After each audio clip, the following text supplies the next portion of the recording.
It's madness, I tell you. It's madness. It's madness everywhere. Insanity. Crazy people running through the streets. People defecating like dogs next to fire hydrants. Dave, I don't know what to do.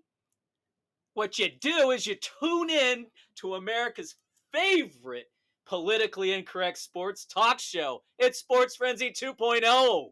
And it is March Madness. Is that like space madness? Yeah. Steepy. I love my beautiful ice cream bar. Ren, what are you talking about? And if you don't know that reference, shame on you. But it is time for brackets. It is time. The busiest time of the year, arguably, for Sports Frenzy, as we are heading into having 3 different competitions going on at the same time. Mass hysteria. As NASCAR goes along, trying to figure out why we can't make tires last. That was an embarrassment that we'll talk about later. But of course, we got to start off not with football. No. But with the 68 teams in the brackets. You've got them. I've got them. Dave's got them. Of course, he's the conquistador, Dave Heights. He's the maestro, Kevin Crane. It is time to get through our yearly look at March Madness. All of our brackets, but one are in. Now, of course, the deadline is not until tomorrow morning at 10 a.m. as we tape here on Wednesday, March the 20th. Yep, this will drop Thursday, the 21st, as everybody gears up for the field of 64 after the first play-in games. Yes, and we did get our play-in picks in on time. Yes, we did. We like to play those first 4 games because they seem to really have an impact. Yes, they do. I like for it. Better or I like worse. it. So that's why we haven't gone automated yet. Although I'll tell you, when I look at Nick's bracket, I think Nick's onto something. I will tell you about that later. But it is time to go through the 7 brackets we have of our 8 panelists. Mrs. C is still working diligently. God bless her soul. She's got to deal with me as I'm trying to organize concerts, which we, of course, will talk about on the weekend edition because we have yet another couple concerts. Look at Nick's. Look at Nick's. How beautiful that is. Wow. If we sign everybody up for the ESPN, and I'm not pimping ESPN, but God help us if we sign up for that and we all fill that out and print it out and just do the first 4. That's beautiful, isn't it? That's beautiful. And they actually they actually let you put in the total score too. Nice. The tiebreaker. Nice. So next year I think that's the answer. That's what we need to do. Now, Dave, do you see any patterns among these 7 brackets? Yeah, these brackets have gone to the dogs. That would be the Huskies. 6 of the 7 brackets from our panelists that are in right now have UConn winning the whole thing, and the one that doesn't has them in the final game. So let's put it this way. If UConn gets knocked out early, we're all toast. Mass chaos will ensue. Now, Dave and I, of course, as we do, because we're the 2 smartest members of the panel. Oh, don't let anybody talk about that outside of the studio here, though. Yeah, but everybody else knows it, so there you go. So we compared our picks, and you and I, of course, have some very similar, quote-unquote, upsets. We do. Now, you and I both agree. You and I both agree that James Madison will advance to the Sweet 16. Yes. Knocking off not only Wisconsin, but Duke. Yep. You and I agree on that. We also have Gonzaga going to the Elite 8. You know, Mark Few might be one of the ugliest men in the world, but God damn, he is an awesome basketball coach. Yes, and I don't care that this is not the best team he's had. He has proven year after year after year he can get it done. And when he's dealing with the chokers like Purdue and Kansas has got injury issues. Yes, they do. Their top scorer is out of the tournament, So, leaving them ripe for a pickoff. So again, Dave and I both have Gonzaga all the way to the Elite Eight. We also have New Mexico to the Sweet 16. Of course, it tears my heart apart because anybody with the last name Pitino, I want to put on the plane of doom. And of course, that's Rick just Pitino a personal bias. bitching and pissing and moaning and not letting his St. John's players go to the NIT. It's beneath us. It's beneath us. He didn't say that, but you could tell. That's what he implied. Yes, but his son now guiding New Mexico, one of those teams coming into the tournament on a hot streak. Always go with the hot streak. Now, beyond that, Dave and I differ on Illinois. He thinks Illinois loses in the first round in a major upset. Yes, I do. I just do not trust Big Ten teams. I've got them to the Elite Eight. So that's a difference between Dave and I. But as we mentioned, the other brackets, for the most part, UConn dominates. The one difference, the Big Blue W, Bill Lazowski has got Houston knocking off UConn in the title game. Not a huge shock. No. So we've got Doug. He's got UConn over Houston. I've got UConn over Marquette. Do not trust Marquette, sorry. I've got UConn over Tennessee. Shaky. I'm not a big Rick Barnes fan, but that bracket that they're in, they should be able to walk through that bracket, given Kansas's injury issues and Purdue and Matt Painter being chokers. South Carolina's my upset down there. I've got Nick with UConn winning the whole thing. He's got him beating Purdue. Oh, okay. Sorry. Maybe this is the year. Maybe this is the year Purdue proves us wrong. But if they couldn't do it last year with Edie, why would I think they could do it this year? Yeah. Aaron has got UConn over. Wait for it. Wait for it. James Madison. Now, Dave and I agree that they're going to make a nice run, but all the way to the final That game, might be a little much. Wow. Yeah, a little much. That would be a fun run, though. That would be fun to watch. Yep. So, Sam has also got UConn over Houston. That seems to be the popular final game matchup. 3 of our 8 brackets have UConn over Houston or Houston over UConn, with Mrs. C still pending. Interesting stuff, kids. This is always fun. I've told Dave, I don't mind this time of the year. Bill wants to put together his big, massive spreadsheet. Thank God he's on vacation. Hallelujah. Thank God he's on vacation because I don't have to worry about sending him. Oh, you didn't do your points yet, you son of a bitch. My score was there. Right. I just didn't total them. All right. I don't care.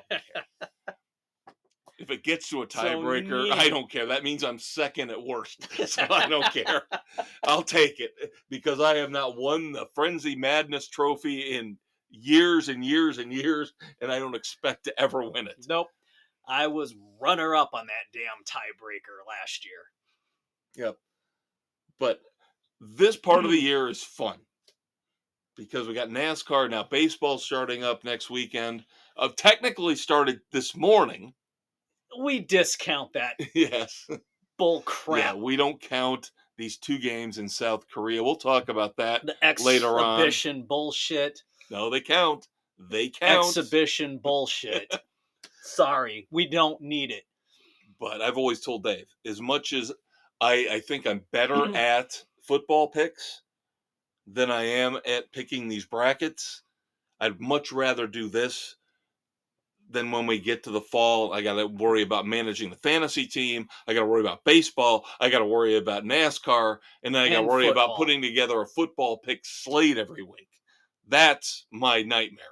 That's my nightmare time. So once we get to late August, early September, that's when the maestro starts pulling out his hair.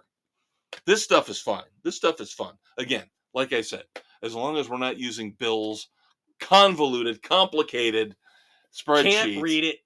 Can't work with it. And then he's always telling me, double check my work. Make sure I did it. If I have to double check it, then what's the goddamn point? Then it's wrong.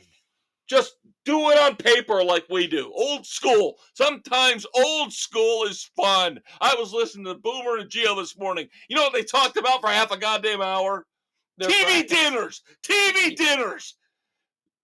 Trying to figure out who on the staff didn't understand what a TV dinner was. What were the classic TV dinners? It was great. I loved it. Come on, the Swanson meatloaf, Yes. or the turkey and mashed potatoes. Nobody got the turkey. Somebody had to call in and turkey, tell them. mashed potatoes and gravy with the peas. Yep. Somebody had to call in and tell them. You realize the Swanson TV dinner was initially based on the turkey because it was surplus turkeys. Idiots. They barely got the meatloaf, but they were all fixated on the Salisbury steak.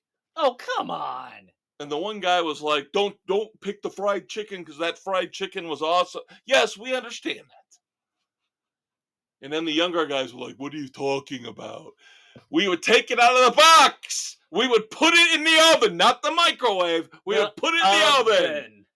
And then hope we didn't fall asleep over the next 30 to 35 minutes. Where you had, for a family of 4, you had 4 trays in the oven. And then the debate was, what was the better dessert? Was it the little chocolate cake or was it the apples? You know, the little bubbling hot apple side. Oh, I would think it was the hot bubbling apples.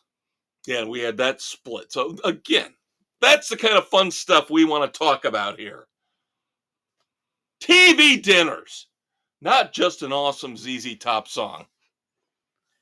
Very good. Yep.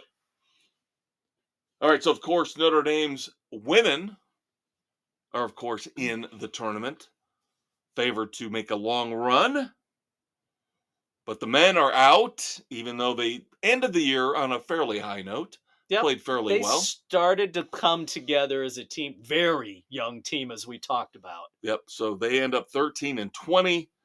We talked about the Miami Hurricanes choking completely down the stretch, ending up 15-17.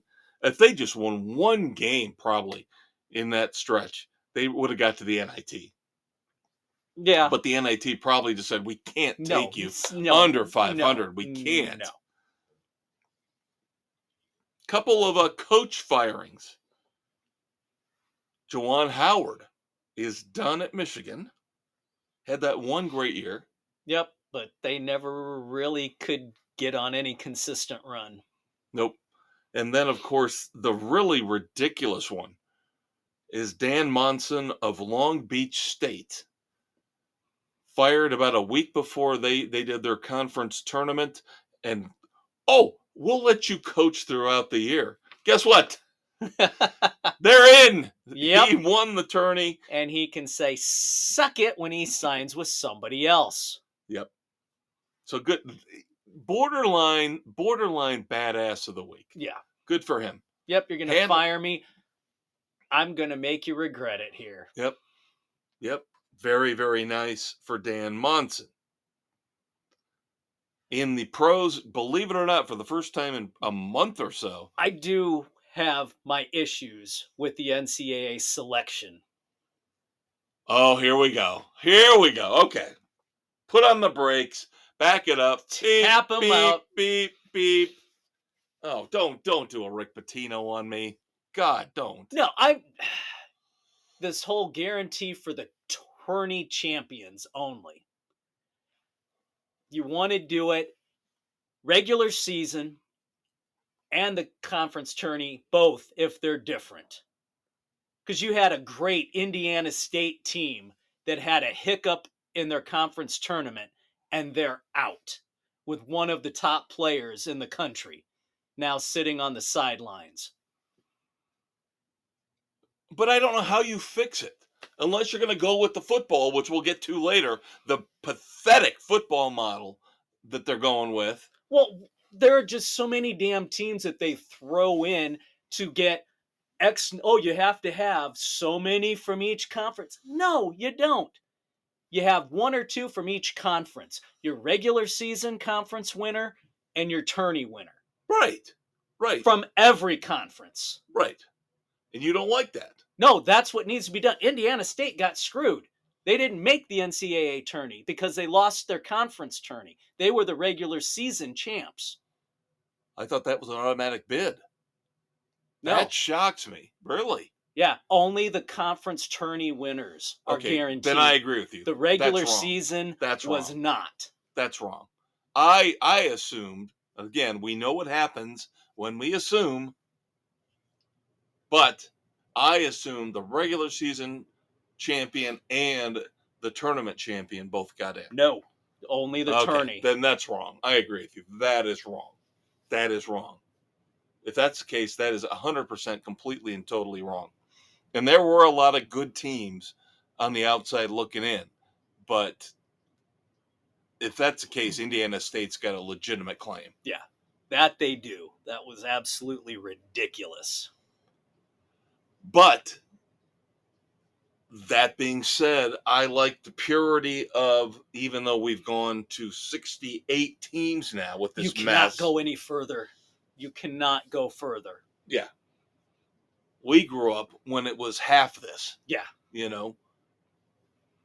And yeah, it was 32. There was no play-ins. No play-ins.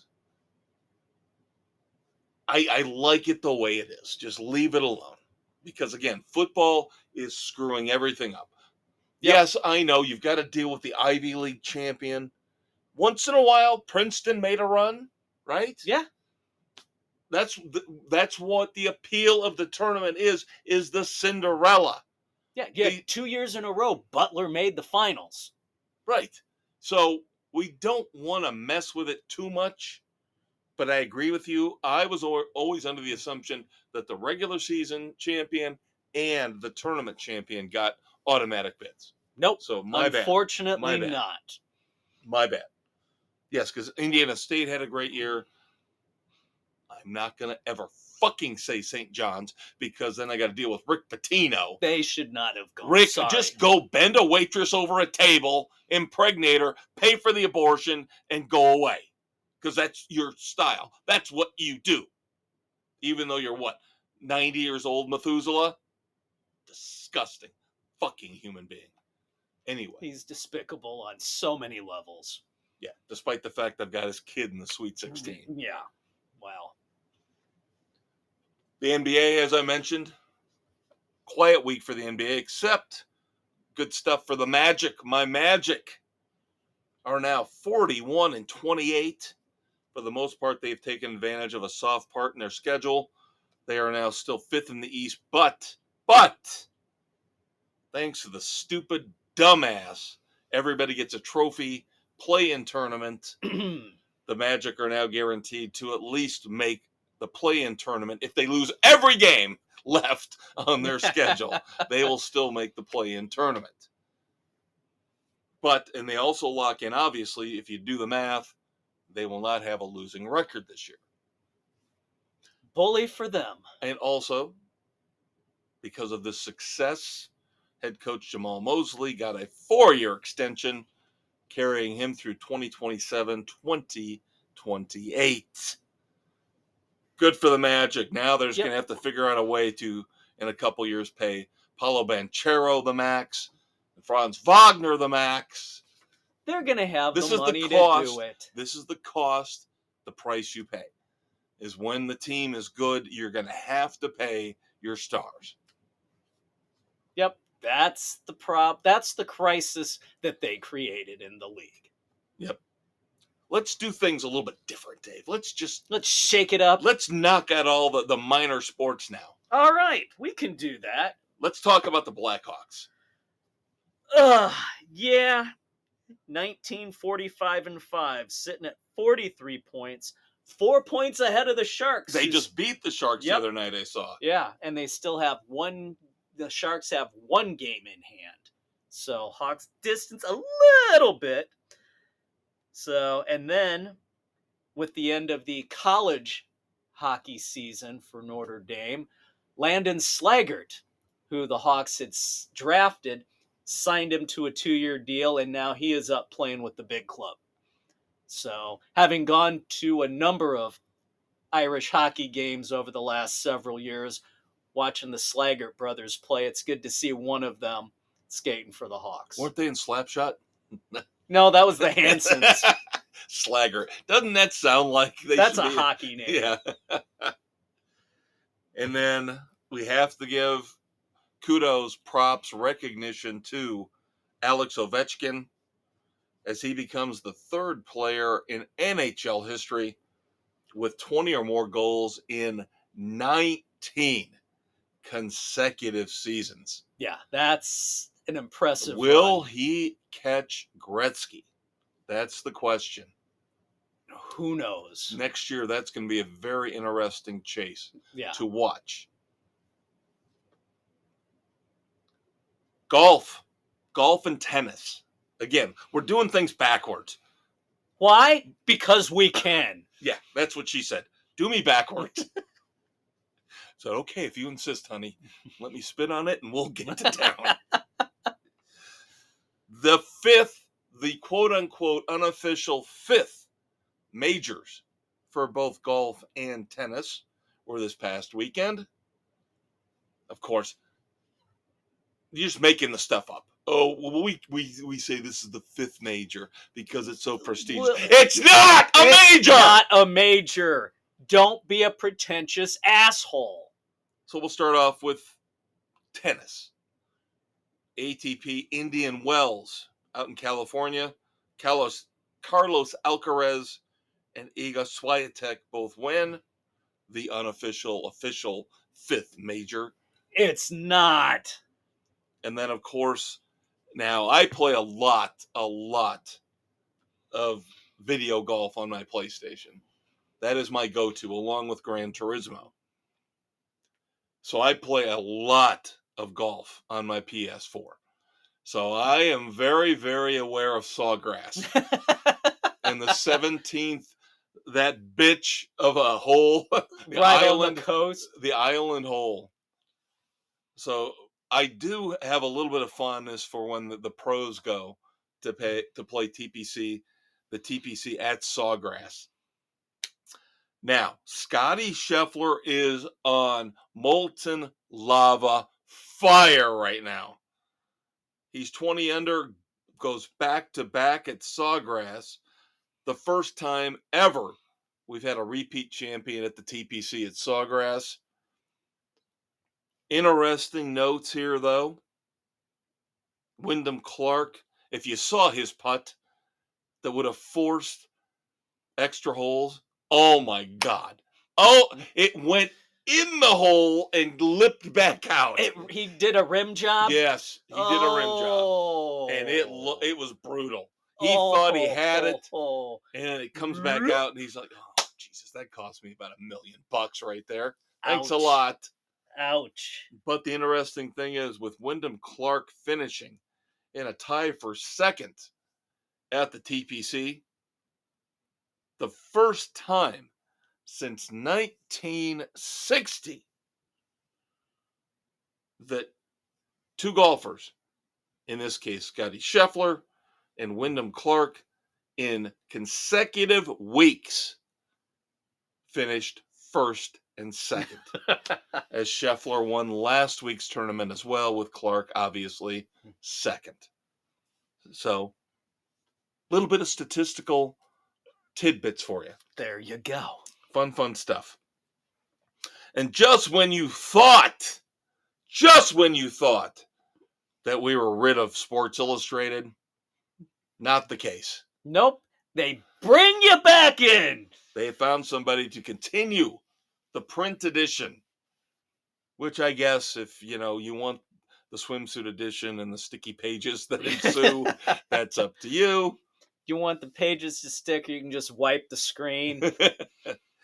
Minute Media has jumped on board, and they will continue the print edition of Sports Illustrated. So don't worry. Good for them. Don't Starting worry. to hire the writers back and the staff.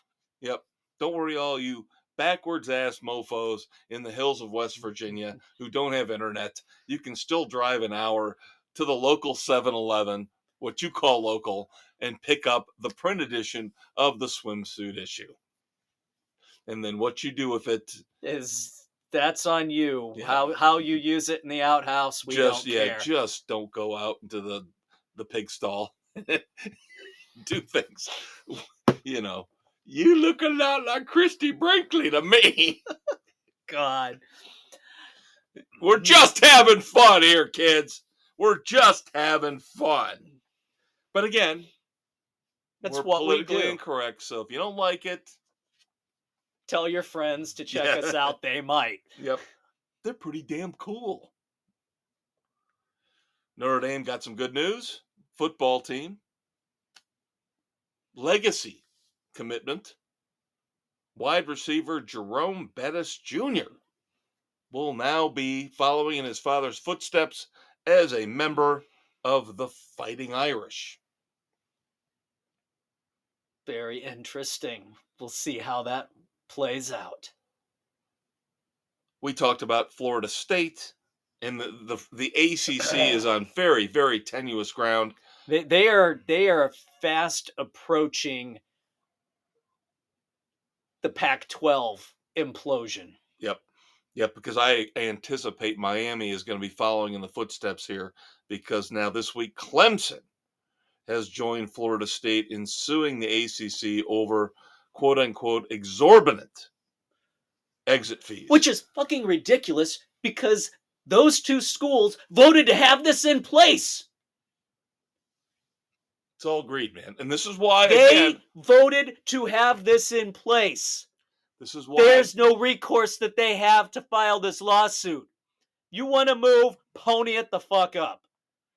And this is why, again, I look at all our brackets spread out here on the floor of the studio, and I go, despite the flaws and the mistakes that you've pointed out with who gets in and who doesn't, it's still much more pure, much more traditional than what we're dealing with right now. Because basically, Clemson and Florida State want this to become a 3-conference, if not a 2-conference deal.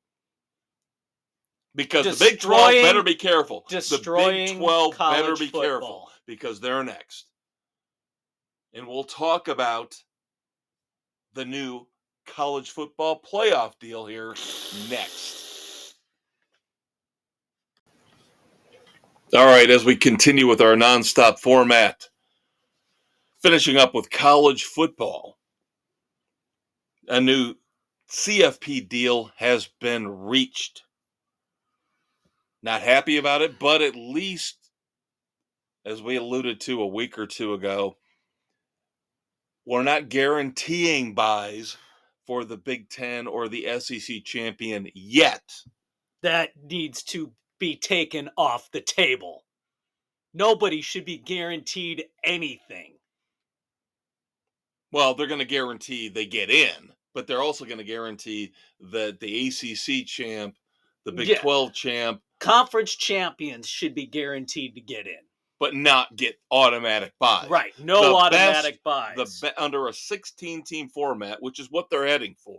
Again, that's not even official. It's all about the money. Let's look at it this way. It's all about the money, because at the same time, within the same week, it's all about the 6-year, $7.8 billion TV contract with ESPN. Exactly. And they're trying to placate the masses by saying that eventually we're going to do the simulcast now back on regular TV. So, like Monday Night Football, we'll have it on ESPN and ABC. But this new deal goes through the 2031-32 season. And of course, it's all about money, money, money. Greed is not good. As the Bullet Boys said, for the love of money.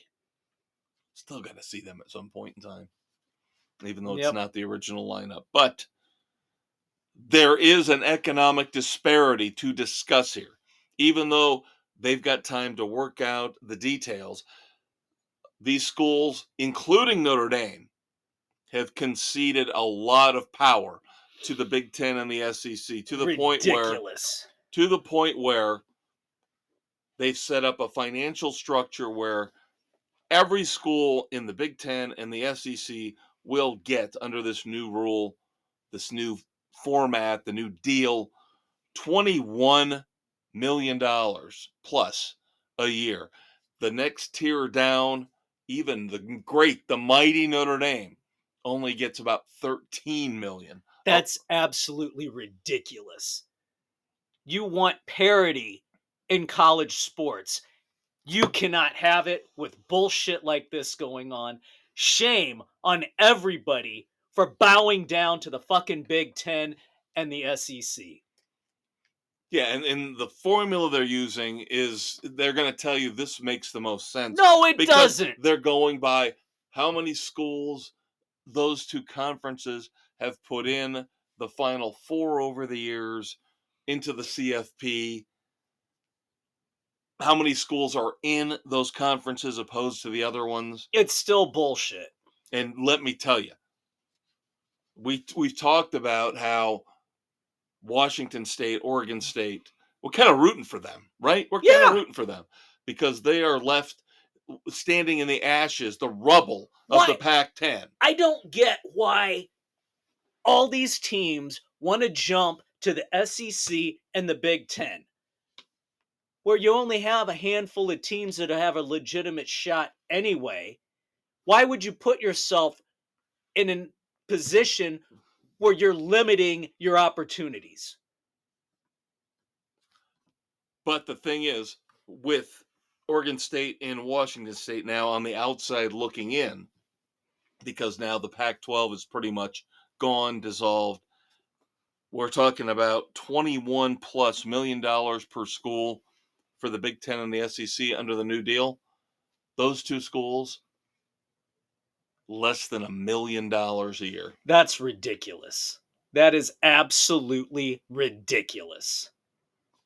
And again, I'm telling you right now, I am cynical. You people know it. Dave knows it. I am a cynical bastard. I'm telling you. This is going to destroy things even worse than they already are. 10 years from now, college football, nobody's going to care. Nobody's going to care because it's going to be about 15, 20 schools who have a legitimate shot, and everybody else is going to be done on the outside looking in. Now, teams like Vanderbilt will shut their mouths and go along with it, despite the fact they'll go 2-10 or 3-9 because they're getting all this money we're talking about. Because you do share equally within the conference. So Vanderbilt, for being a suck-ass team, year in and year out, will still get $21 million plus, which is under this deal. So bad. And then you got great teams horrible out in the Mountain West who are getting screwed. I don't like it. It's a horrible, horrible model. Yep. They should absolutely be ashamed for putting this together. But again, 10 years from now, who gives a rat's ass? You know, as I'm changing out my dentures here on Sports Frenzy, this podcast, we will say, "Hey, fucking told you so!" Telling you, 10 years from now, I will be saying, "Write this down." So. Actually, I have great teeth, so I won't have denture issues. I'll probably have to run to the bathroom in between. Wait a minute. Depends. Yeah. Told you so. All right, let's move on to the NFL, of course. Now. All right. Now we got to discuss the great and glorious Chicago Bears. Once again, Pittsburgh pantses polls in a pathetic trade. What are you writing headlines now for newspapers? Newspapers don't matter anymore. No, I just wanted to have some fun with that. Alliteration. Yes. We wanted to do right by Justin Fields, Dave. We wanted to do right by him. How does he get to veto more fucking trades when there is no trade clause on a rookie contract? Please tell me that. Oh, because we wanted to do right by him. It's a business. The NFL is a business. The NFL is not fair. You do what's best for the organization, not the player. Unbelievable. If you haven't heard, well, number one, why you listen to this podcast, because we're not talking about anything you care about, obviously. Maybe you need to go on Etsy. But the Pittsburgh Steelers acquired Justin Fields from the Chicago Bears, setting up, of course, the inevitable number one pick. We assume, God help me, it better be Caleb Williams. Yeah, if they pick Drake May, I'm done. By all accounts, today is pro day. Caleb looked great. Yeah, looked great. So we will see. And this is the equivalent. This is the porno equivalent of shooting your wad. The Bears have got to draft Caleb Williams and be all in. No rubber, deep dive, both holes, go for it. And if we screw it up, we got VD. We're gonna die. But at least you tried. It's gotta be the nuclear plan we're seeing right now for Ryan Poles, right? It's got, because it's of course, second year with the number one pick. You have got to take a shot at the number one overall quarterback. Yep. Now Justin Fields goes to Pittsburgh for a conditional 2025 sixth round pick. Could move up to a fourth round pick. But 2025, really? We have to wait a fucking year. Because the conditions are, of course, if Justin Fields takes over half the snaps for the Steelers. Basically hoping and wishing that Russell Wilson breaks a leg. Yeah. Or tears an Achilles. Or just sucks so bad they have no other option. Oh my God, and again I gotta deal with these fucking New York Jets fans. Oh, we signed Mike Williams. Oh my God, we're going to the Super Bowl. Oh my God. Yeah, Mike Williams is kind of washed up at this point. This is the same bullshit from a year ago. Oh, we got Aaron Rodgers. We're going to the Super Bowl. They're back on the bandwagon again. They can't contain themselves. Did they not learn anything? We're better than the Dolphins. We're better than the Bills. Oh my God. Who's better? Maybe the Chiefs, maybe the Ravens. But that's it. We're so good right now. Idiots. Absolute idiots. Anyway, digression. Sorry. So when's the ocean rising and flooding out New York?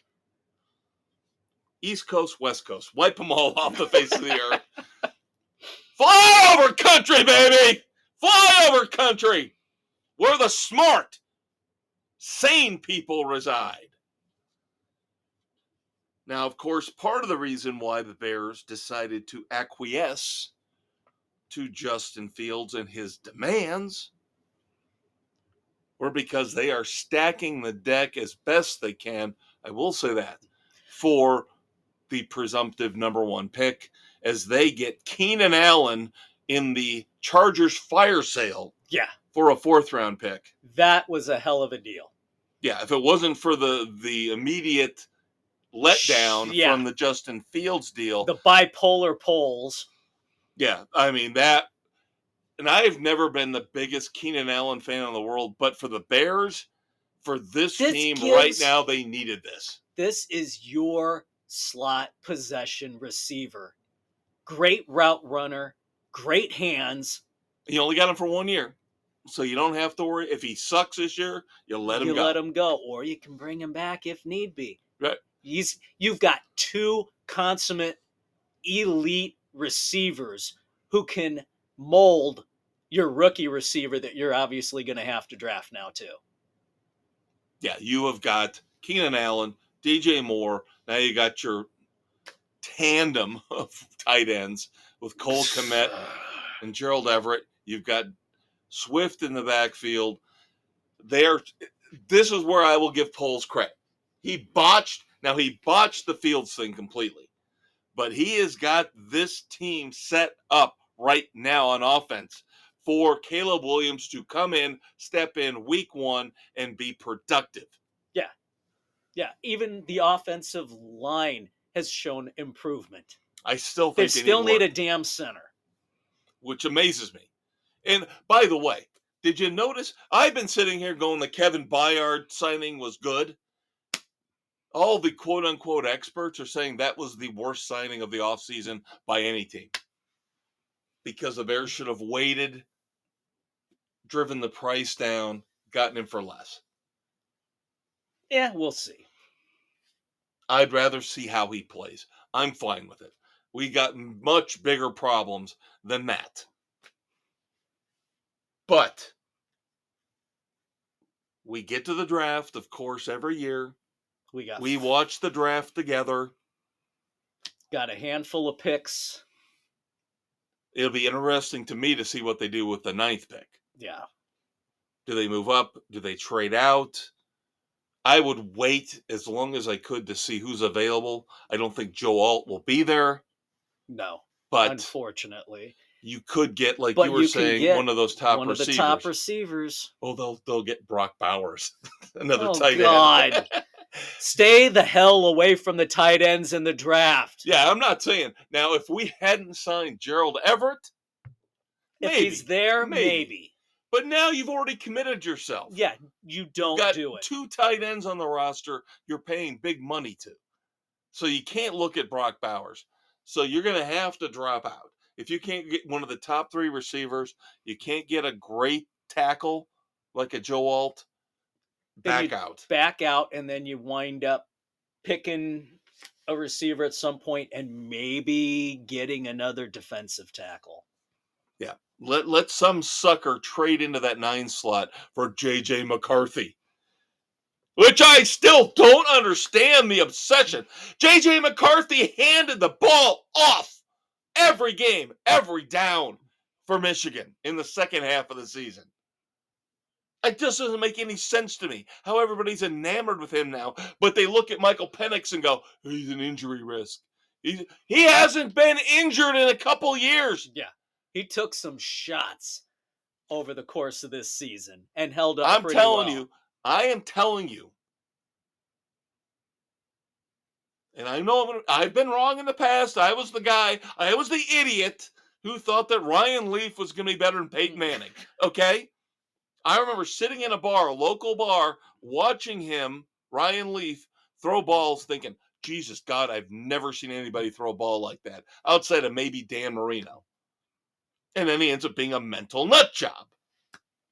But I will say this. Number 1, J.J. McCarthy will suck ass. And Penix and Bo Nix will be steals. Late first, second round. And one of the top 3, hopefully not Caleb Williams, but one of the top 3, probably Drake May, will be a bust. Because we've been down that quarterback road before in North Carolina. Yeah. Ditch Mitch the bitch. All right, other news.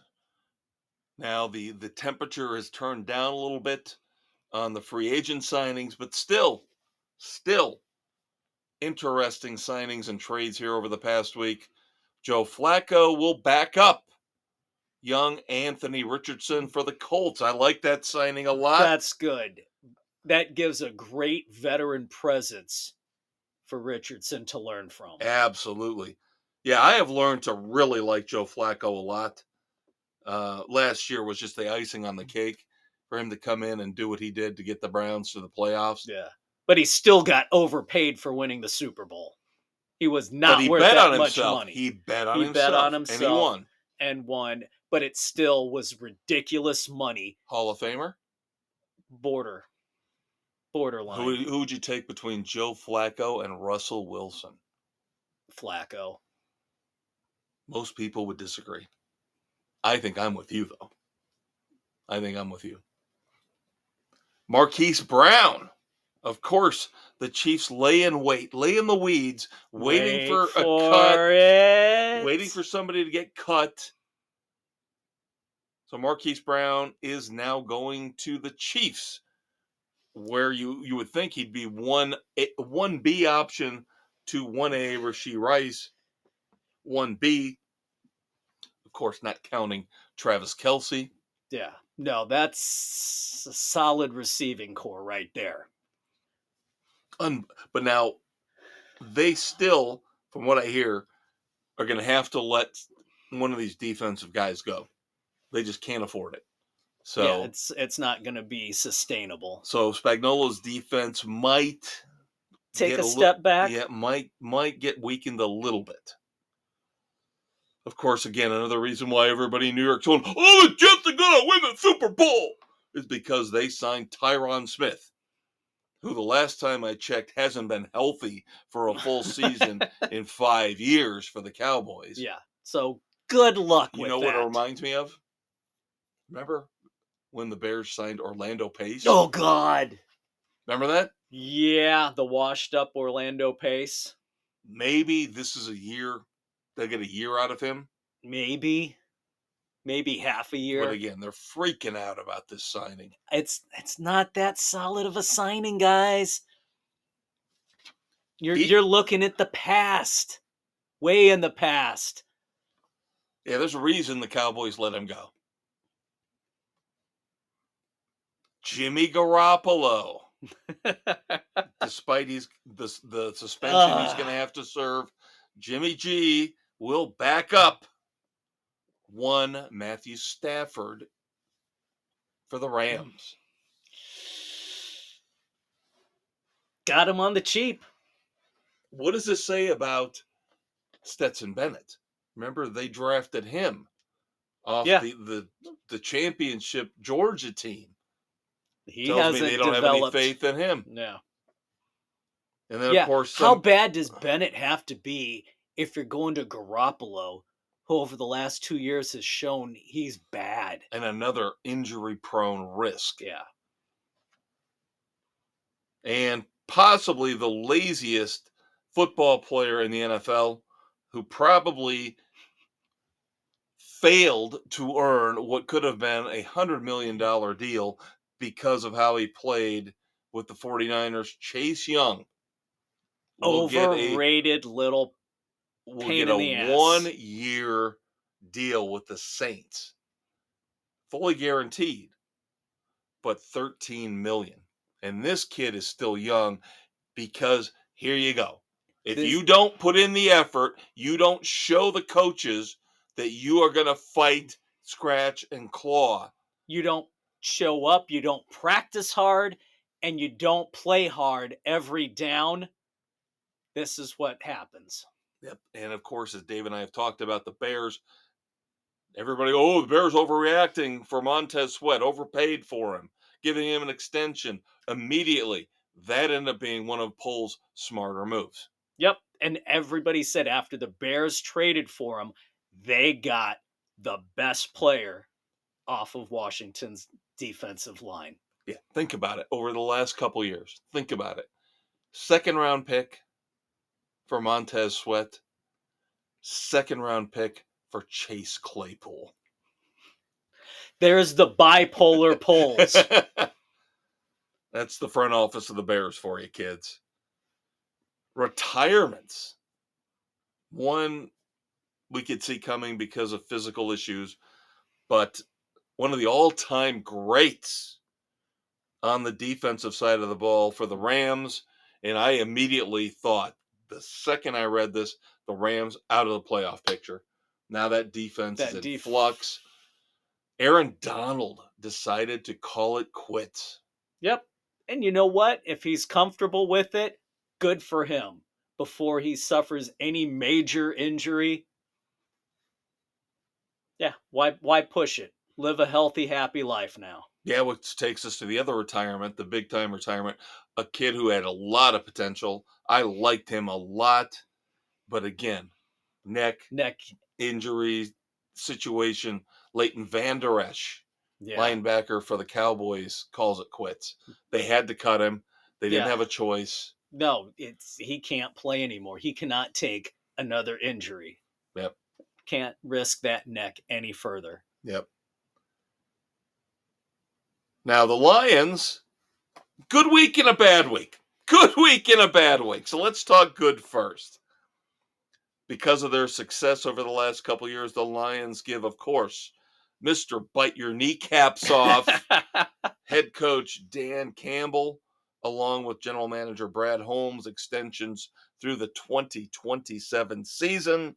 They've earned it. The minute it was announced, I could hear from over here in Mishawaka, the elder statesman and Granger going, yes! But today. Yeah, we have to move this up from the last segment of the day. Yeah, I know. It could qualify for that. Yeah, Cameron Sutton, Lions cornerback. Dude.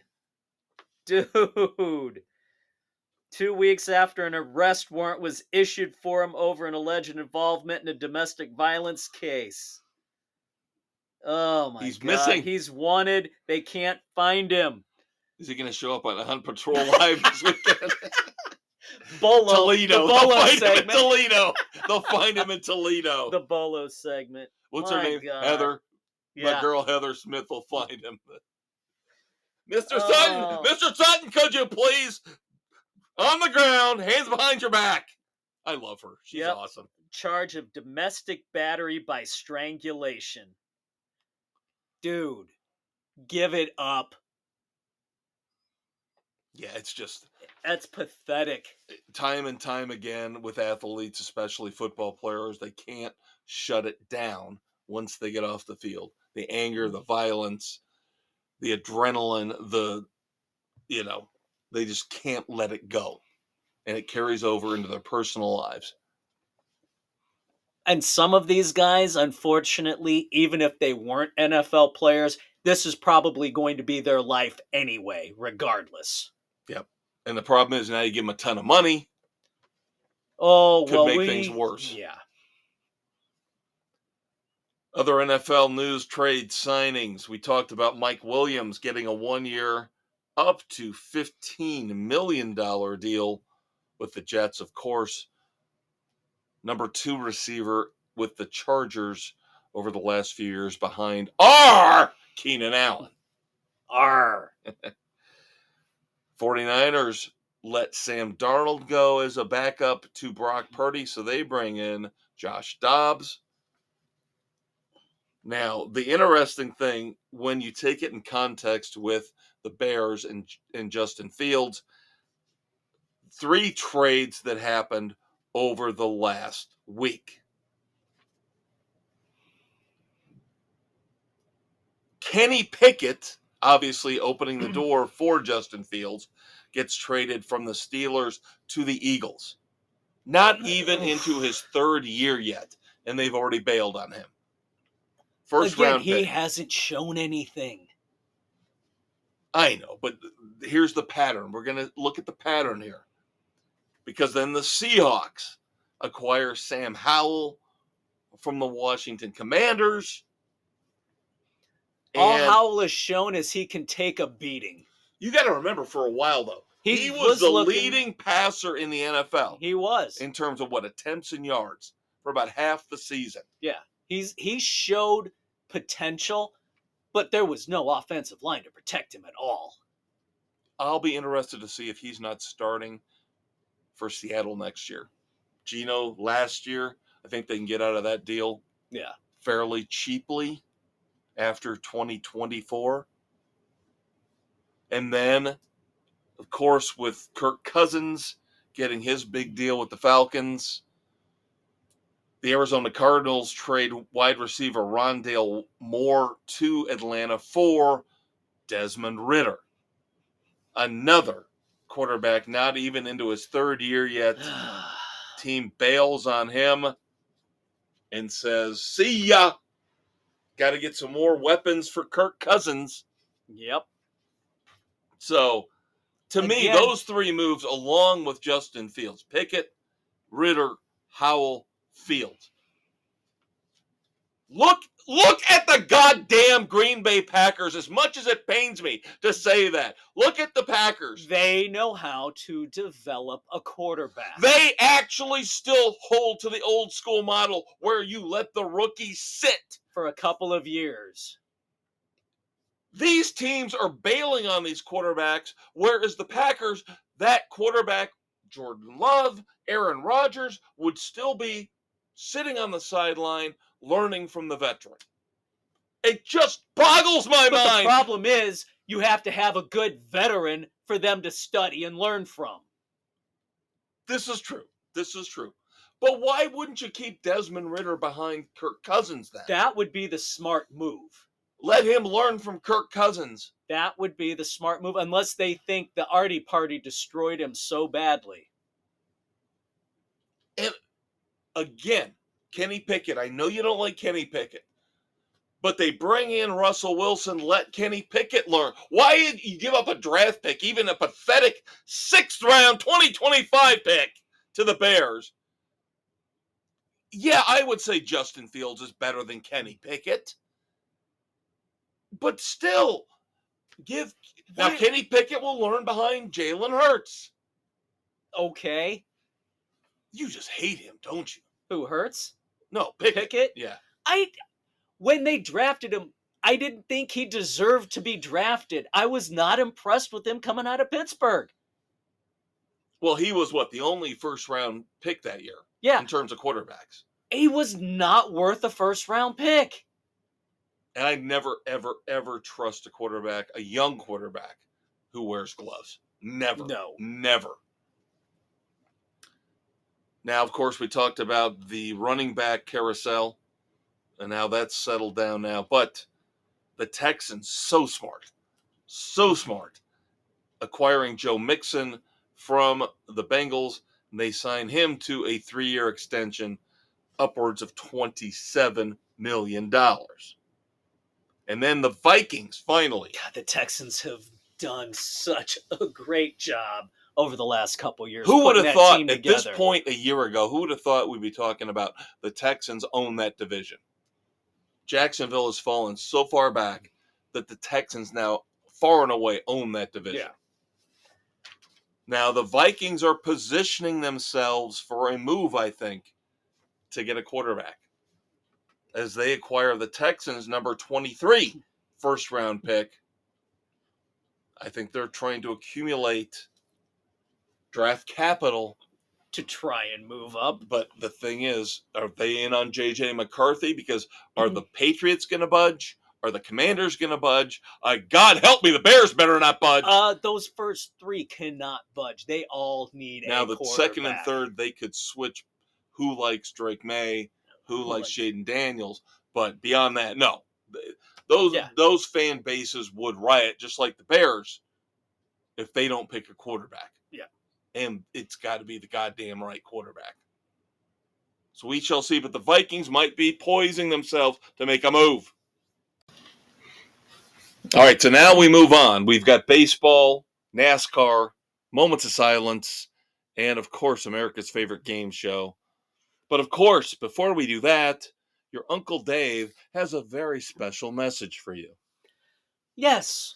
With the waning week here now, Radio Public is down to 1. Where else can you find us? Spotify, Google, Pocket Cast, Apple, Overcast, Castbox, Amazon, Audible, and iHeart Sports Frenzy, baby. Otherwise known as iHeartRadio. And don't forget to check out the Facebook page each and every week for our NASCAR picks.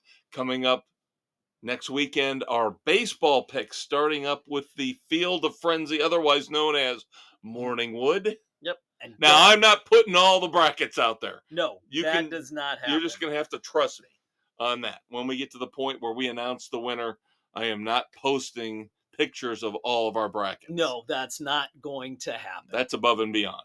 That is not in my contract. No. So, also, don't forget your Saturday morning hangover cure, the weekend edition, where your Uncle Kev and your Uncle Dave will tell you what to listen to, what to watch, what to read, and what to stay away from. And this week, music, the Black Crowes, Happiness Bastards, along with a new cover song from Slash with Brian Johnson of AC/DC. We, of course, will get you caught up on Tokyo Vice, Resident Alien, The Gentleman, all that good stuff. And I will have my review of Emma Stone's Oscar-winning portrayal in Poor Things. There you go. I watched Nicolas Cage in Dream Sequence. Oh, that's going to be interesting. I want to hear about this. Now, he puts out a movie every 3 months. Right. So there you go. I've been looking at Hulu at watching The Retirement Plan, which, again, another one of Nicolas Cage's ways to pay off his tax debt. So we got some stuff to tell you about, kids. But for now, let's move on to baseball. Of course, technically, officially, unofficially, maybe sort of, the season started this morning as we tape here on March the 20th. I don't know what date it was in South Korea. God help me, Dave. I got to admit this to you. You watched? Well, I had my alarm set. No!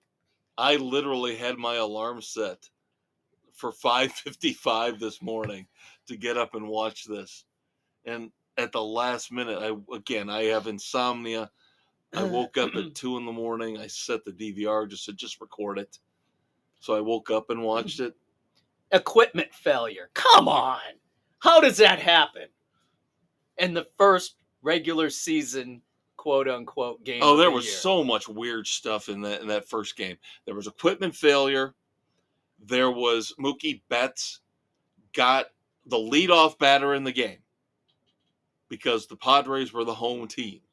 Mookie Betts, first at bat, gets a walk based on a Yu Darvish pitch clock violation. No. And then he steals second base. And they send him back because one of the umpires got in the way. Oh! Umpire interference. And then what happens? Shohei Ohtani hits in a double play.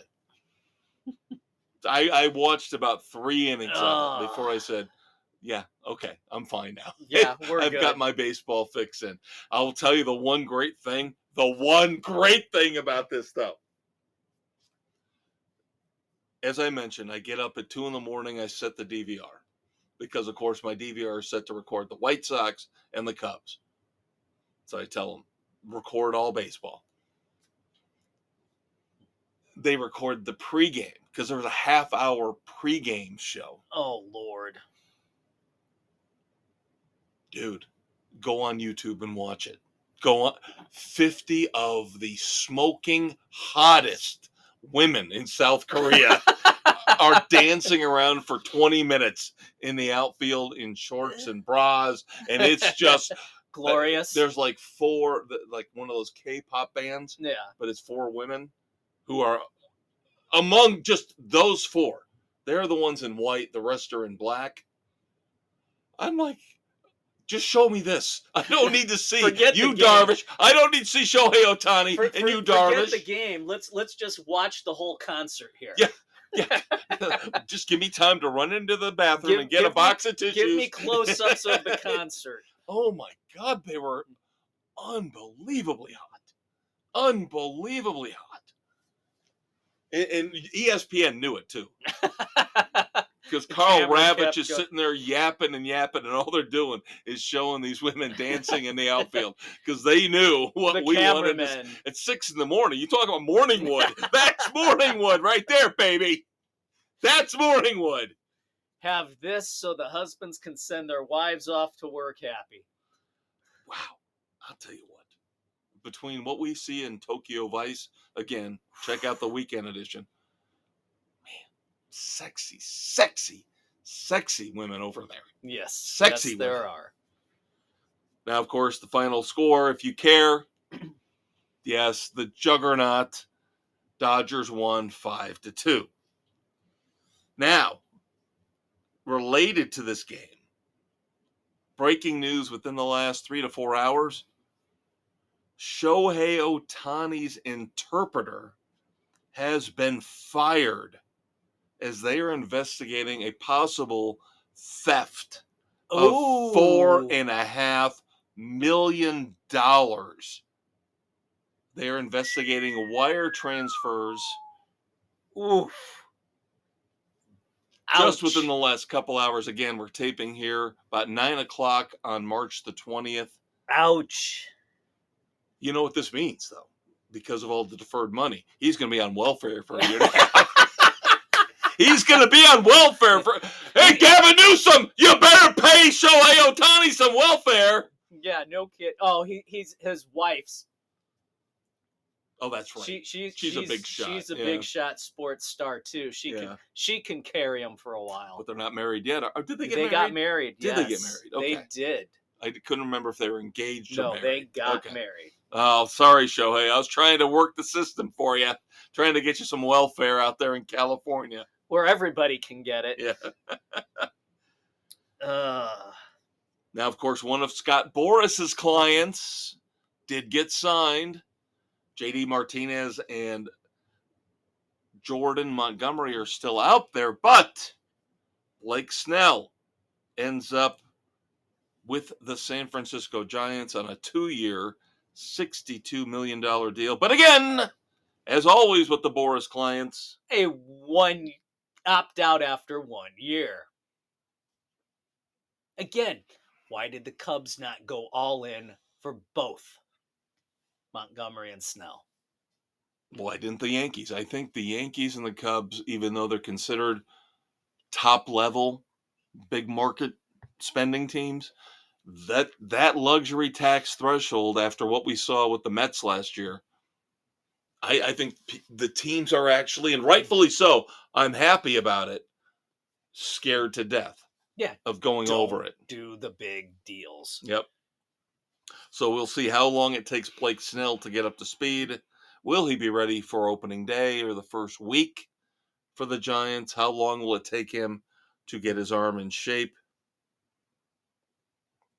Now, in my division with the Cubs, bad news for one of the top closers in the league, Devin Williams of the Brewers. Of course, we know the Brewers had Josh Hader, traded him away. He went to San Diego, now with Houston. Devin Williams was supposed to be the heir apparent, one of the few bright spots for the Brewers now that they have lost the greatest manager of all time in Craig Counsell to the Cubs. Devin Williams is out 3 months, stress fractures in his back. Ouch. Ooh, God. And we're seeing a lot of issues with pitchers between Kodai Senga with the Mets, Garrett Cole with the Yankees.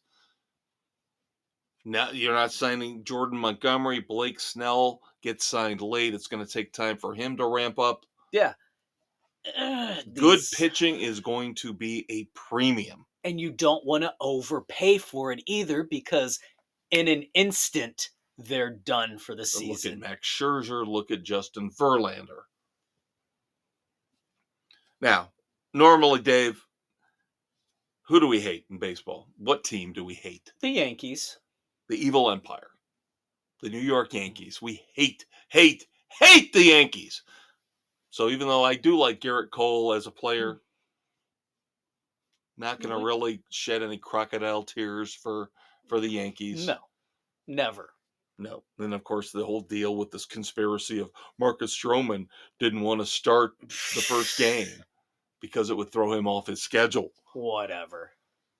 But I will give the Yankees credit. This was a borderline badass of the week. But I could not do it because it's the Yankees. July the 5th of this year, playing the Boston Red Sox. Seinfeld night. Yes! That's awesome. With one of the greatest bobblehead giveaways you will find. George Costanza. As if you remember the episode where he abstained from having sex. And then, of course, became the smartest man in the world, showing what Bernie Williams and Derek Jeter how to hit. That pose with him with the bat in the batting cage, showing the two legends, is the bobblehead on July the 5th. That is awesome. See, that would almost make me want to go to Yankee Stadium just for that. That's brilliant. I believe 18,000 will be given away. How long before they're on eBay for $400 a pop? Before the game starts. Well, of course, last week we talked about... Oh, did we talk about... Nope. Shh. We've got some bobblehead news at the end of the show. I'm sorry. We've got some bobblehead news at the end of the show. Thanks to our buddy Jamie. Shh.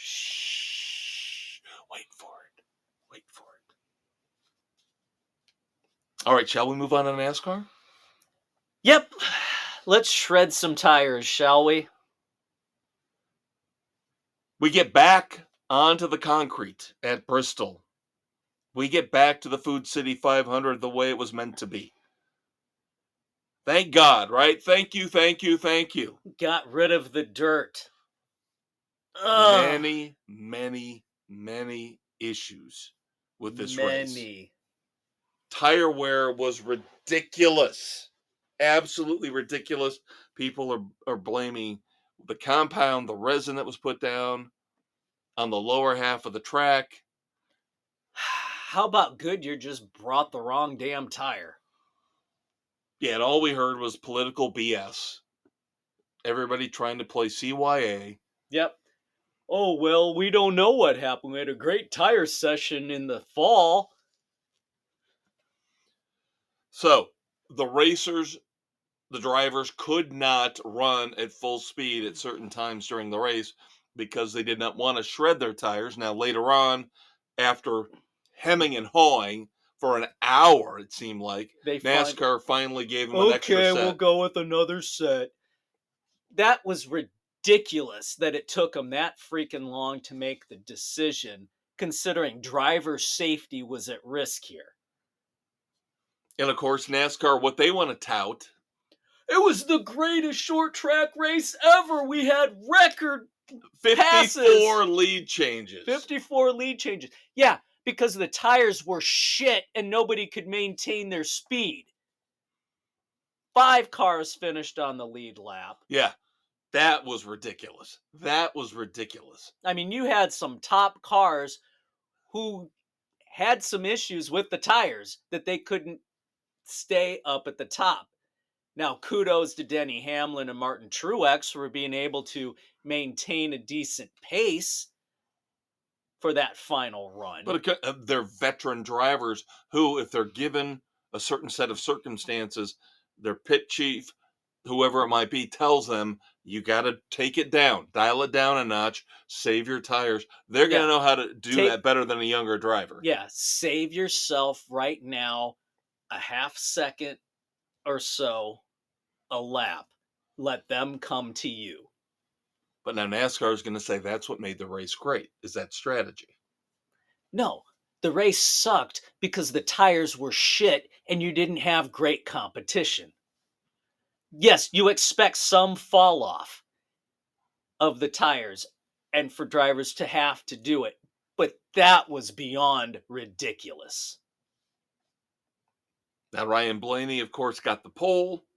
As Dave mentioned, Denny Hamlin won. So we have had 5 different winners through 5 races. So all of a sudden, people are panicking. Oh, are we going to have a winner who doesn't make the chase out of the 6? Slow Jesus your roll, Christ, stop Beavis. it. I think we're going to get a repeat driver It's winning going to this happen. weekend. But a couple minutes before we get to that. Now, we talked about the NASCAR PR for this race and how they want to talk about the lead change record and talk about the ratings. The TV ratings are still good, which I'm happy about. Yeah. That the ratings have bounced But back. it was back to Bristol not being a dirt race. Right. More than anything. Right. And they're trying to cover up the tires. Next week, they're going to plummet because they're going to have to go up against the March Madness games. Yeah. For the next 2 weekends, probably. And nobody, I will watch COTA, but if you're not a diehard NASCAR fan, when you're you've not got gonna watch the first weekend of March Madness, nobody's watching. Nobody's watching COTA. I'm not watching March Madness, so there you go. This is the other thing, and maybe I just didn't do enough digging on the internet. You know, I was looking at, the K-pop stuff today with the South Korea and trying to figure out how I could get a catalog for a mail-order bride. But did you see the crowd at Bristol for the Food City 500? What crowd? You cannot find attendance numbers for this race. No, you can't. NASCAR is hiding the attendance numbers because it was awful. And if Bristol can't bring in, all these other tracks are selling out. Bristol was barely, maybe half full? Not even. And we're back on the concrete? Come on. Come on. Bristol tickets used to be the premium before they fucked it all up and put in the progressive banking. Then they put in the concrete. Sorry, when it was the old asphalt track, before they tried to go progressive to create more racing lanes, they screwed up the racing there. They ruined a good thing. 10, 15 years ago, if you had told me either one of the Bristol races was not a sellout, I had said, shut the front door. Yeah. Get out of here. You're out of your Bristol mind. tickets were held captive in divorce cases. And now you barely get half full. The Coliseum is half full. Yeah. The last great racing. And I love the fact they give the winner the sword. Yeah. Even though it was dipshit Denny Hamlin wielding the sword. Yeah. Very cool. Winning the very, bull ring. very cool. The last great Coliseum. But that's sad that you can't even come close to selling half of the seats at Bristol. I don't care if it's a night race or not. Come on. Something's wrong. Yeah, they effed the track up. All right, we've talked about NBC. We've talked about how they've effed things up by letting Dale Earnhardt Jr. go, getting into contentious negotiations with him. So now they decide, let's fuck up the booth even more. So at the beginning, when they take over at the halfway point, now you know they've got the Olympics. Whoop-de-doo. So the guy who I like, who's been doing the play-by-play, is Rick Allen. Yeah. Rick Allen's been doing the play-by-play pretty much since NBC jumped back in to NASCAR. He's out. Why would you take out the one guy who actually knew what he was doing and does it well? Yep, he will be with the Cup Series through the Olympics break. And then he will move to the Xfinity Series exclusively. Australian announcer Lee Diffie will be taking over as the NBC Cup play-by-play announcer after the Olympics. This is going cheap. Probably. This is a cheap-ass move. Yeah. Nobody's going to listen to this doofus. I like Rick Allen. I really like Rick Allen. Rick Allen is good. Yeah. It's a shame. Again, you're probably right. Probably a cost-cutting measure. Yeah. I'm sorry. You couldn't have offered Alan Bestwick? He's not doing SRX anymore since that's not there. Alan Bestwick is awesome. He's awesome. Yes. But again, like you said, NBC sucks. Yeah, the only good thing about splitting this off into 3 different media partners in the coming years will be that maybe we get a little bit less of NBC.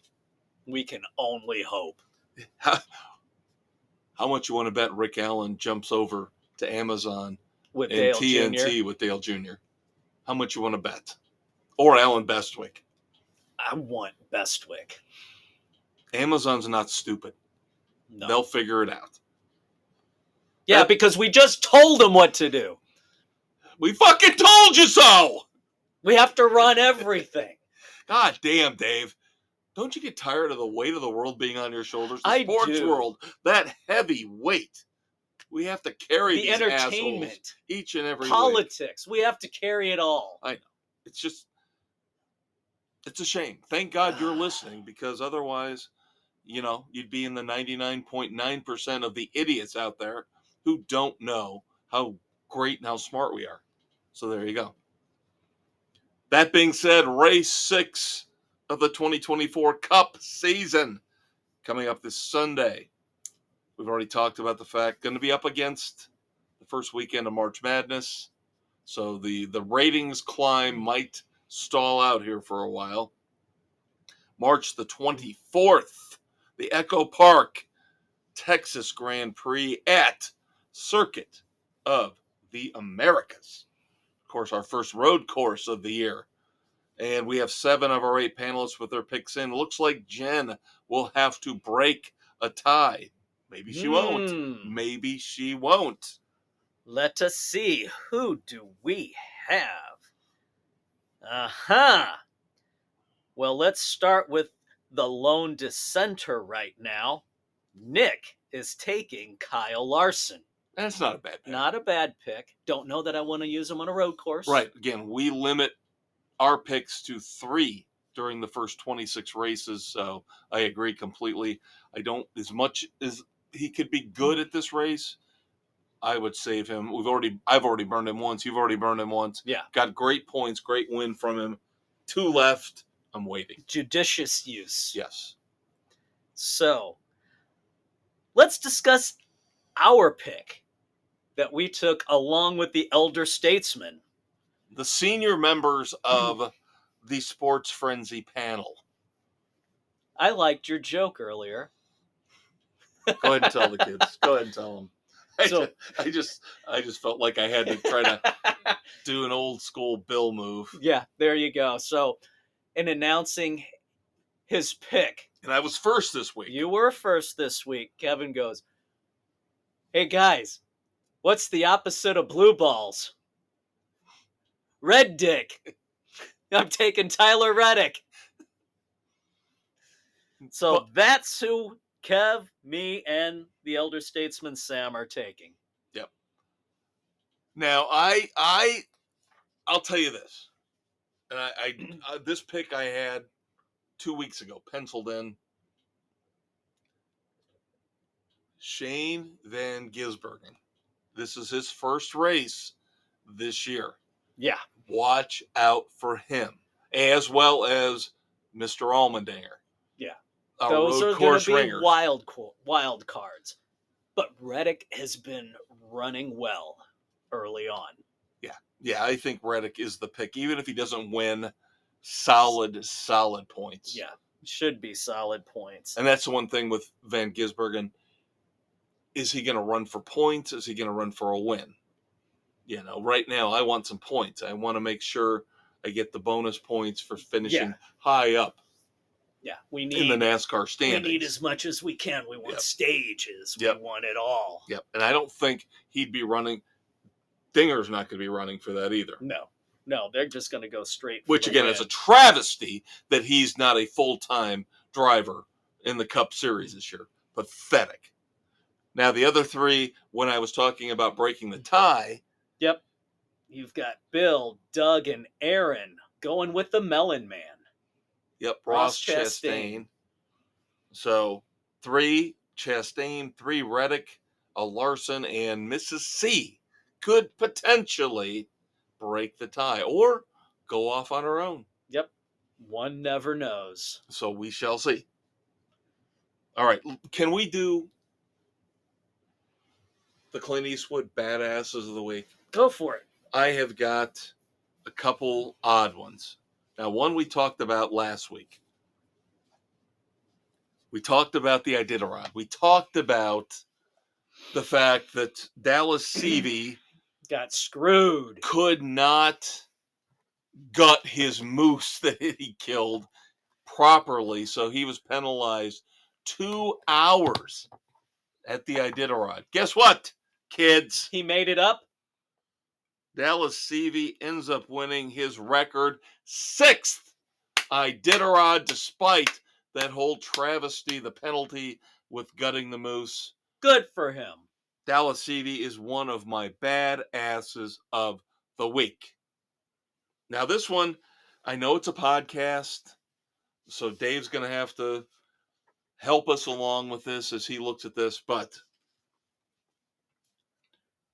when politics come into play, I'm kind of all over the map. I just want the rare sane person. I don't care if they're Republican, Democrat, I don't give a shit. Just give me somebody who's smart. So in this case, on Fox News' website, they have an offshoot, deals with sports for the most part, called Outkick. Well, Outkick, I guess, for the last couple years has been doing the woke all-star bracket every time March Madness comes around. So I'm handing this bracket over to the conquistador so he can look at it as I tell you that this sums up how fucked up a society we are in almost perfect ways. Seriously, should we start with the regions? Tell everybody the regions. The 4 regions: the gaslight region, the non-binary region, toxic masculinity, and hashtag me too. How many of those people are on the plane of doom is the question. Oh. And they try to stay away, for the most part, from celebrities and politicians. They try to go with sports people who are just asshats. And by the way, one of the people on that bracket is one of our dumbasses of the week. We're Jesus. We're about half are on the plane of doom. I know, I'm telling you. But this looks like something Sports Frenzy would have put out. We've got the names like Mark Cuban, Dan Lebitard, Don Lemon. Oh my God, Steve Kerr, of course, Greg Popovich, Cheryl Swoops. Yeah, she should win the whole thing for what she said about Caitlin Clark this year. Yep. So despicable.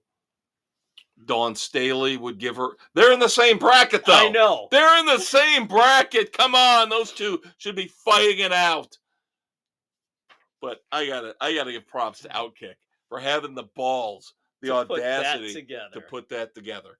Again, something that Dave and I at Sports Frenzy would be more than happy to do.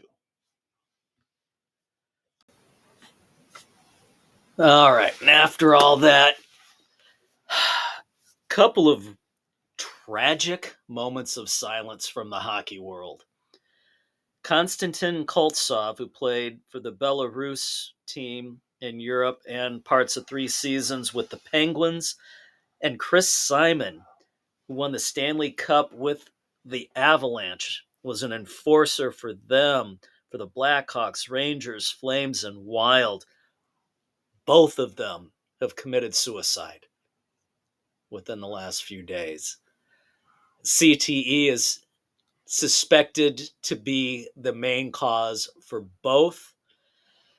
Just heartbreaking that these guys were in such a dark place that this happened. So thoughts and prayers really for their family and close friends. Yeah, and we can't get inside their heads. And of course, we sit here and we talk about we would love to be in their position, playing a game and making money. And of course, Konstantin Koltsov, his girlfriend, is a prominent tennis player. And she's got to soldier on and go forth and keep playing in these tournaments. Yeah. Yeah, personal note. Dave and I have both, over the years, of course, we're in our 50s, so no shock that we've lost family members, parents, brothers, but it's still too young for us to lose friends. And I lost who I would consider a friend, even though I really only saw him maybe once a year. But one of the former members of our Sports Frenzy panel, Derb, introduced me to Chris Robinson. And he and I and Derb and a good friend of ours, Brian Bernth, would get together once a year or every other year and watch a Bears game. And of course, we'd bitch and piss and moan about how stupid and awful the Bears were. But Chris, much younger than me, probably even younger than Dave, been fighting massive issues. A lot of it stemmed to diabetes. I won't get into graphic detail, but every week he would post on Facebook about on Fridays about everybody keep your chin up, live your life, have fun, love the people around you. Just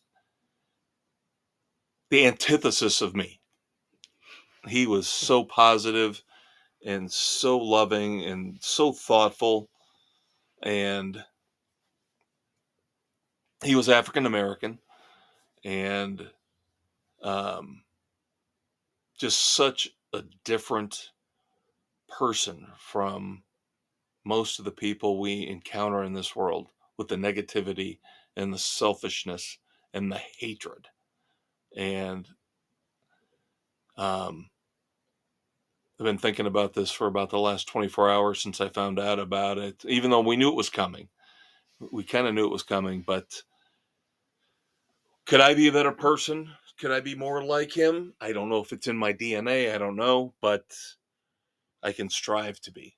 I can hope to be. I know our former producer, Tim Richardson, was a good friend of his as well. So I just want to point this out. It's not sports, but it's still, when you lose somebody who you shouldn't lose because of how young they are, it's devastating. So I don't know if anybody who knows Chris will be listening to this, but still, I need to do this, put it out into the ether, put it out into the atmosphere, whether the aliens or whoever listens to this 4,000 years in the future. Just remember Chris Robinson and remember how great of a person he was. And I don't think I'll ever be that type of person. I'm always going to be cynical and nasty and mean. That's who I am. Get off my lawn type of guy. And I wish I had a heart of gold like him, but I don't. I won't. But just remember the people in your life who are like Chris Robinson, and remember to try to keep their positivity and their spirit in your heart. Try to be better. Try to be better. And that's the one thing I will take away from losing Chris. So let's move on. Dave, what do we do now? Now we have to pivot to America's favorite game show, Red Foreman's Dumbass or Not. We have 4 contestants for you this week, Dave. All right, let's get to it. All right, we alluded to one earlier when we were talking about George Costanza and the awesome bobblehead night they're going to have on July the 5th at Yankee Stadium. But a different bobblehead mishap happened here recently.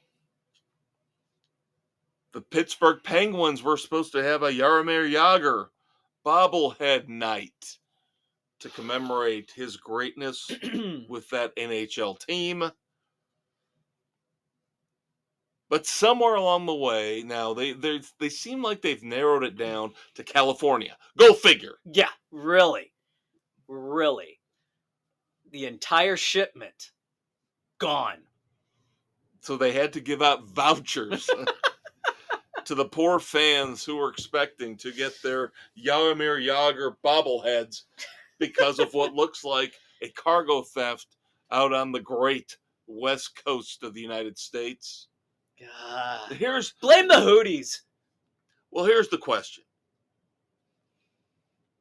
The dumbasses have got to be the thieves because you can't resell the bobbleheads. No. How are you going to be able to resell the bobbleheads?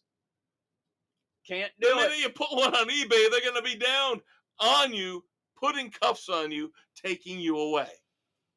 So, again, could be a mistake. Somebody got the shipping container numbers transposed. They thought they were getting like cars or diamonds or something. And they got Jaromir Jagr bobbleheads. So, of course, this is like dumb thieves for your first Red Foreman dumbasses of the week. Idiots. Because, again, you will never be able to move these. No, not at all. Maybe go for the reward at this point. Oh, we found this container abandoned. We really don't know anything about how it got in Vadislav's backyard, but it just fell off a truck. yeah, we're just doing our best just to give it back. Is there a reward? Finder's fee? Free tickets on the glass to a game. All right. Now I know they hire all these former football players, baseball players, basketball players, and it's the worst thing in the world because I know. We don't want NARPs, people who don't understand the sport, even though you and I do. And I think there are a lot of other people out there who actually do watch, observe, understand sports, whether it's football, racing, baseball, basketball. We do observe and understand and learn the game. And sometimes the players come off the court, come off the field, come off the diamond, and they think, oh, what's right away? Put them in the booth. Most of them have no business calling a game in any way. But they have name recognition. I guess that's it. They have name recognition, right? Sure. So, one of my least favorite commentators, former player, because he just basically stole money from back then, the Washington Redskins, is one Robert Griffin III. And I'm gonna jump in on here right now and just say one thing before you judge dumbass or not. There was a reason why Mike Shanahan drafted Kirk Cousins in the same draft as RG3. Of course, rumors are, I don't know if they've ever been confirmed, but rumors are that Dan Snyder pushed the front office to draft RG3, and Mike Shanahan said, yeah, better make sure we get another quarterback. Yeah. And who ended up being the much, much, much better quarterback, without a doubt? Mr. Cousins. But RG3 now is a talking head for one of these networks. And of course, he is encouraging Caleb Williams to, quote, pull an Eli Manning, unquote, because you don't want to play for the Chicago Bears. Shut up, RG. Yeah, you're saying it much nicer than I. Shut your fucking pile! Don't you fuck with my team! Your head coach picked some other quarterback later on in the same goddamn draft because he knew you suck dick! So shut your goddamn mouth! Leave my team alone! Fucking idiot. No, seriously. Yeah, he's fuck a fucking dumbass. Shut the hell up. You're just trying to make ratings for yourself. Go away. The Redskins, nobody cares what you have to say. The Redskins probably wished you would have pulled an Eli Manning so they wouldn't have drafted you. Outside of the idiot, pervert, numbskull owner, Dan Snyder. And again, thank God Mike Shanahan was there with some common sense, knowing what he was doing to bring in Kirk Cousins later on. And Dave, I believe we fucking told everybody so. Yeah, that Cousins was going to be the better quarterback of the two. How many times did we come up with trades that the Bears should have made to try and get Kirk Cousins? Yep. This is going way, way back to our YouTube days. But yeah, we said that over and over and over again. And there you go. Oh, I love her so much. Oh, I love her so much. Note sarcasm. Plane of Doom, front row, Dawn Staley, head coach of the, yes, undefeated South Carolina Cox. Dawn Staley forced an apology from one of our favorite radio personalities, JR, who gets simulcast on The Score in Chicago, of course, on CBS Sports Radio, because he did a CBS Sports Minute. Now, this is for entertainment purposes, people. You gotta lighten up a little goddamn bit. JR was actually trying to promote women's basketball, but he was trying to do it in a humorous way. Which he tries to do with everything, which Right. is what makes him likable. Now, these sports minutes are very short. They've got whether it's Boomer Esiason, JR, any of the people that have radio shows. Jim Rome. Right. They do these sports, and they really got to rattle through real quick. Yeah. Within 30 seconds, the entire riff, they've got to get done. And JR did a great job, I thought, listening to this. Again, trying to encourage people to watch women's basketball, but he was talking about, of course, Caitlin Clark and Angel Reese from LSU, and then he said that giant Brazilian woman who pushed down the LSU player, which of course we talked about here recently. The big fight between LSU and South Carolina. Yeah. But JR, I thought it was brilliant. I thought it was so well, but because he didn't say her name. Oh, Her name is Camila Cardosa. Giant Brazilian is easier to say. Well, plus it's just more fun, It too. is. So he brings up the two biggest names in women's college basketball, and then he says that giant Brazilian woman. And Dawn Staley gets all butthurt and demands an apology. You should say her name. How dare you refer to her as a giant Brazilian woman? I'm a racist. Oh, I'm sorry, I'm adding that on at the end. Her being a racist. She's a nasty racist woman. I'm sorry. I give JR all the props and the break here.